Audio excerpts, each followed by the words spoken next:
Hello বন্ধুরা, আজকে আমি এগ স্যান্ডউইচ বানানো দেখাবো।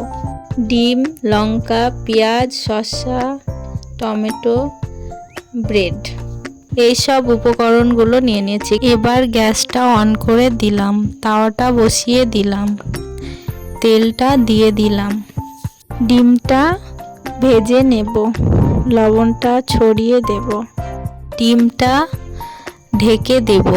ঢাকনাটা খুলে দেখে নিব যে ডিমটা কতদূর হয়েছে। অয়েলটা দিয়ে দিব, ব্রেডটা হালকা করে ভেজে নেব। ব্রেডটা ভাজা হয়ে গেছে, এবার তুলে নেব। চিজটা গ্রেট করে ছড়িয়ে দিব, পেঁয়াজ কুচানো দিয়ে দিব,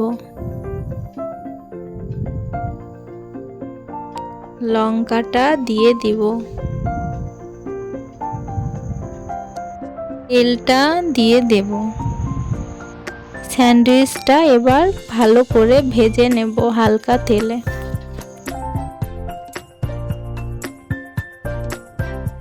স্যান্ডউইচটা এবার তুলে নেব।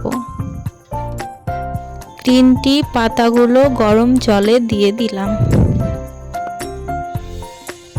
ঢাকা দিয়ে রাখলাম 5 মিনিট মতন। এবার ছেঁকে নেব। স্যান্ডউইচটা কেমন হয়েছে এবার কেটে আপনাদেরকে দেখাবো। খেতে খুব টেস্টি হয়েছিল, আপনারাও একবারের জন্যে বানিয়ে খাবেন। ভিডিওটি লাইক, কমেন্ট, শেয়ার, সাবস্ক্রাইব করবেন বন্ধুরা। ভালো থাকবেন, ধন্যবাদ।